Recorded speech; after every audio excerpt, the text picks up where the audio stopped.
చాలా మంది దగ్గర అంటే ఇది యూట్యూబ్ ప్రభావమే అని చెప్తాను. కొంతమంది ఎట్లా అంటే జగన్నాథ్ టెంపుల్ ఏదైతే ఉందో జగన్నాథ్ మందిర్ అది చాలా గొప్ప టెంపుల్. అయినప్పటికీ కూడా అందులోంచి తప్పులు తీస్తారు.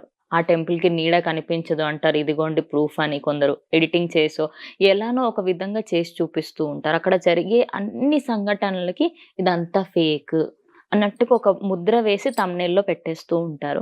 సో, నిజంగా అక్కడ ఆపోజిట్ డైరెక్షన్‌లో గాలికి ఆపోజిట్ డైరెక్షన్‌లో జెండా ఎగరడము అండ్ పాత్రలు 9, 8 పెడితే కిందిది కాకుండా మొదటిది ఫస్ట్ వంట వండిపోవడము. ఇవన్నీ జరుగుతూ ఉంటాయి. ఎందుకు గురూజీ ఈ జనరేషన్ వాళ్ళు దాన్ని తీసుకోలేకపోతున్నారు? మేము పూరి వెళ్తున్నాం ఇంకొన్ని రోజులలో. హ్మ్. 10 రోజులు మేము పూరి క్షేత్రంలో ఉంటామన్నమాట. మా ఓకే. గురువుగారు ప్రతి కార్తీక మాసంలో ఒక ప్రదేశానికి యాత్రగా తీసుకెళ్తూ ఉంటారు. హ్మ్. ఈసారి సుమారుగా 10,000-11,000 మంది భక్తులు 24 పైచిలుకు దేశాల నుంచి వస్తూ ఉన్నారన్నమాట. హ్మ్. అయితే అక్కడ ఈ నవంబర్ 14వ తారీఖు నుంచి 21వ తారీఖు వరకు అక్కడ వెళ్తున్నాం పూరి క్షేత్రానికి. మీరు చెప్పినవన్నీ కరెక్టే అండి. హ్మ్. కానీ పూరి క్షేత్రం యొక్క వైభవం జెండా ఆపోజిట్ డైరెక్షన్ లో ఎగరటం, అన్నం వండిపోవటం ఇది కాదు. పూరి క్షేత్రం యొక్క వైభవం అక్కడ జగన్నాథ బలభద్ర సుభద్రలు ఉండటం. అవును. మనకి అందుకే నేను చెప్పాను కదండి, ఆధ్యాత్మికత పేరుతో జెండా ఇటువైపు ఉంటుంది, నీడ పడదు, అన్నం ఉడికిపోతుంది, ఇవన్నీ చూపించాలి అని చూపిస్తున్నారు. ఇవన్నీ ఏదో ముఖ్యమైన విషయాలు, అక్కడ ఉండే వైభవాలు అని చూపిస్తున్నారు. కానీ నిజంగా ఇవన్నీ నిజమే, కానీ ఇవన్నీ ఎన్నో చిన్న విషయాలు. చాలా చిన్నవి. కానీ అక్కడ ఉండే ఆ స్వామి యొక్క సౌందర్యం, ఆ స్వామికి ఎన్ని వేల మంది పూజారుల యొక్క కుటుంబాలు నిరంతరంగా వాళ్ళ తరతరాలుగా చేస్తున్న సేవ, రథయాత్ర ఆ స్వామి యొక్క రథయాత్ర, భగవంతుడు సాక్షాత్తుగా మూలవర్లేరు రోడ్డు పైకి వచ్చేసి రథం పైన చూసే ఉత్సవాలు, ఆయనకి చేసే నైవేద్యాలు, ఆయన భక్తులతో చేసిన లీలలు, అసలు ఇవి మనం ముందుగా భక్తులకు చెప్పాలి. కాబట్టి మీరు చెప్పినట్టుగా యూట్యూబ్, ఇన్స్టాగ్రామ్ చేసే ఒక తప్పులలో ఇది కూడా ఒక తప్పు అన్నమాట. ప్లస్ ఆధ్యాత్మిక వ్యక్తులు కూడా చేసే తప్పులలో ఒకటి ఏంటి అని అంటే, ఏదో చమత్కారాన్నే భగవత్ తత్వంగా సృష్టించి చూపించడం. అది ఎంత పెద్దవారైనా సరే మనం గమనించుకొని చూడాలి. ఎందుకంటే స్వామి యొక్క వైభవం వీటి వల్ల తెలియదండి. స్వామి యొక్క వైభవం ఎన్నటికీ వీటి వల్ల తెలియదు. స్వామి యొక్క వైభవం ఆయన భక్తుల పట్ల చూపించే కృప.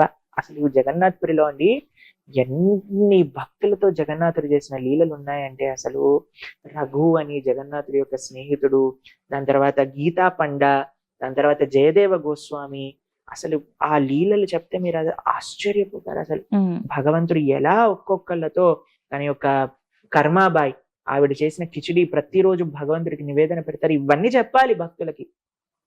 అందుకే మేము ఎప్పుడు కూడా ఇలాంటి చమత్కారాల గురించి మాట్లాడమండి. ఎందుకంటే we're least interested about the miracles of God, we're most interested about the mercy of God. కాబట్టి భగవంతుడు చూపించిన కృప, ఆ స్వామికి చేసే సేవలు, వీటి గురించి చెప్పాలి జగన్నాథపురిలో. నిజంగా చెప్పాలి అని అంటే, మేము ఎప్పుడైనా జగన్నాథుడి గురించి ఆల్రెడీ మా ఛానల్లో జగన్నాథుడి గురించి చాలాసార్లు చెప్పాం. వాటిని దాంట్లో కూడా ప్లస్ మనం ఎప్పుడైనా జగన్నాథుడి గురించి డీటెయిల్ గా మాట్లాడుకున్నప్పుడు ఈ భక్తులతో జరిగిన లీలలన్నీ కూడా మనం స్వామి వారితో మాట్లాడుకోవచ్చు. ఒక చిన్న విషయం చెప్తాను. ఒక భక్తుడు చాలా సింపుల్ అన్నమాట ఆయన. ఓకే. అయితే ఆయనకి ఒక కొబ్బరి బొండ, తన చెట్టు పైన ఉండే కొబ్బరి బొండ సమర్పణ చేయాలి జగన్నాథుడికి అని అనుకున్నారు. కొంతమంది జగన్నాథ్పురి వెళ్తున్నారు అని ఆ కొబ్బరి బొండాన్ని తీసి ఆయనకి ఇస్తారనమాట. ఇచ్చి అయ్యా మీరు ఇవ్వండి స్వామికి అని అంటే, వీళ్ళు ఏదో తొందరలో ఉన్నారు. వీళ్ళు అనుకున్నారు సరేలే ఏంటో జగన్నాథుడు కొబ్బరి బొండ ఈయన ఇచ్చారు అని అంత మరలా అక్కడ లోపలికి వెళ్ళి నేను ఇవ్వాలా అని ఆయన ఏం చేశారంటే, గరుడ్ స్తంభం దగ్గర నుంచే ఇలా చూపించి, ఓ జగన్నాథ ఈ కొబ్బరి బొండ ఇచ్చారు నీ యొక్క భక్తుడు అనగానే జగన్నాథుడు ఏం చేస్తాడు తెలుసా అండి, ఆలయం లోపల నుంచి చెయ్యి తన యొక్క చేతిని ముఖద్వారం నుంచి బయటికి పంపించి గరుడ స్తంభం దగ్గర ఉన్న కొబ్బరి బొండాన్ని తీసుకుంటారు. ఒక సింపుల్ డివోటీ, ఒక ఊర్లో ఉండే ఒక వ్యక్తి జగన్నాథ నీకోసం నా కొబ్బరి బొండాన్ని పంపించాలి అని అనుకున్న చిన్న సంకల్పాన్ని చేశారు. దీన్ని ఎంతమంది యూట్యూబ్ ఛానల్ వాళ్ళు చూపించారండి? ఈ లీలలో ఎంతమంది మాట్లాడతారండి?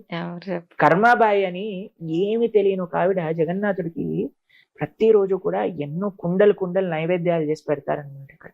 అయితే ఈవిడ అనుకుంది, అయ్యో మా జగన్నాథుడికి ఇంత నెయ్యి వేసి ప్రతిదీ ఫ్రై చేసి అవి చేసి పెడతారు, పాప ఆయన కడుపులో ఎంత ఇబ్బంది పడుతుందో, నేను కిచిడీ చేస్తాను అని ఒక చిన్న ఊర్లో ఉండే ఒక ఒక స్త్రీ, ఒక చాలా వృద్ధురాలు కిచిడీ చేస్తూ కలుపుతూ ఉండేదన్నమాట. చేస్తే జగన్నాథుడు ఆవిడ కిచిడీ తినడానికి వస్తూ ఉండేవాడు. ఇప్పటికీ కూడా ప్రతిరోజు కర్మాబాయి కిచిడి అనే పేరుతో ఆ సేవ ఇంకా జగన్నాథుడికి సమర్పణ చేస్తుంది. కాబట్టి భగవంతుడి యొక్క ఆ ప్రేమ, భగవంతుడు అండి వీడు ఏ వర్ణానికి చెందిన వాళ్ళు, వీళ్ళెంత డబ్బులు ఉన్న వాళ్ళు, వీళ్ళెంత ఆస్తిపాస్తులు ఉన్న వాళ్ళు, వీళ్ళకి ఎంత పదవి ఉన్న వాళ్ళు అని చూడండి భగవంతుడు. మనకి 300 రూపాయల దర్శనాలు, మనకి విఐపి L1 L2 దర్శనాలు ఉండొచ్చు, మనకు ఉంటాయి. కానీ భగవంతుడు L1 లో ఉండే వాళ్ళకి ఎక్కువ అనుగ్రహం ఇస్తాను, ఫ్రీ లైన్ లో వచ్చే వాళ్ళకి తక్కువ అనుగ్రహం ఇస్తానని ఉంటారండి భగవంతుడు.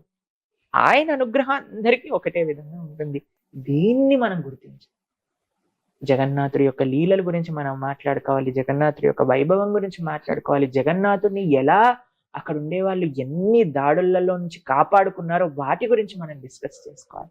నెక్స్ట్ టైం మనం మాట్లాడుకున్నప్పుడు ఇవన్నీ కూడా మనం చెప్పుకుందాం, ఈ స్టోరీస్ అన్ని. ప్రభుజీ, ఇంకోటి బాంకే బిహారీ లాల్ మందిర్, ఈ టెంపుల్లో కటన్ ప్రతి 5 నిమిషాలకు ఒకసారి 2 నిమిషాలకు ఒకసారి వేసేస్తూ ఉంటారు. ఎందుకు గురుజీ? అంటే ఏమైనా జరిగిందా ఏంటి అది? యాక్చువల్గా బాంక బిహారీ మందిర్ బృందావనంలో మీరు వెళ్తే దర్శనం చేసుకోవచ్చు. ఇలా దర్శనం జరుగుతూ ఉంటుంది, వాళ్ళు కట్టెన్ వేసేస్తారు అనమాట. ఎందుకు అని అంటే బాంక బిహారీ, అక్కడ ఉండే కృష్ణుడిని బాంక బిహారీ అని అంటారనమాట.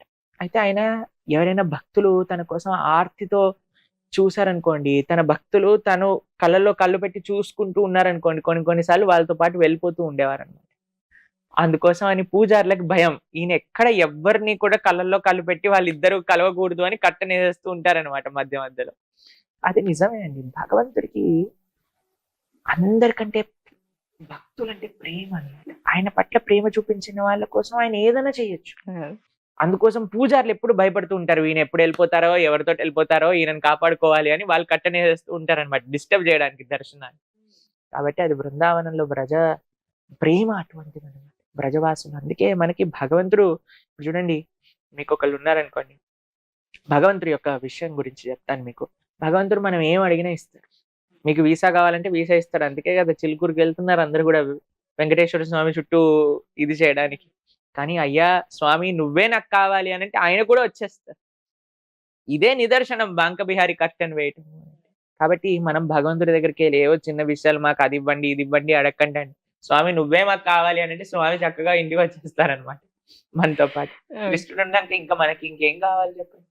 కానీ ఇది అర్థం చేసుకోవాలి జనాలు, భగవంతుడు, భగవత్ సేవ, భగవత్ ప్రేమ ఇది మనకుంటే చాలు, ఇంకా ఏ విషయాలు కూడా మనకు అవసరం లేదు. ఆ ప్రేమ, ఆ సేవ యొక్క ఆస్వాదన మనకు కావాలి. అందుకే బృందావనంలో అసలు మీరు బాంక బిహారీ గురించి మాట్లాడారు, బృందావనంలో ఉండే ప్రతి ఆలయంలో అసలు మీరు ఆ విశేషాలు విన్నారనుకోండి, అసలు ఆ బృందావనంలో బ్రజవాసులకి కృష్ణుడి పట్ల ఉండే ప్రేమ. మీకు విషయం చెప్తాను, బృందావనంలో పరిక్రమ చేస్తూ ఉంటారు. మీరు ఎప్పుడైనా బృందావనం వెళ్తే మీరు చూడొచ్చు, దండవత్ పరిక్రమ అని చేస్తారండి.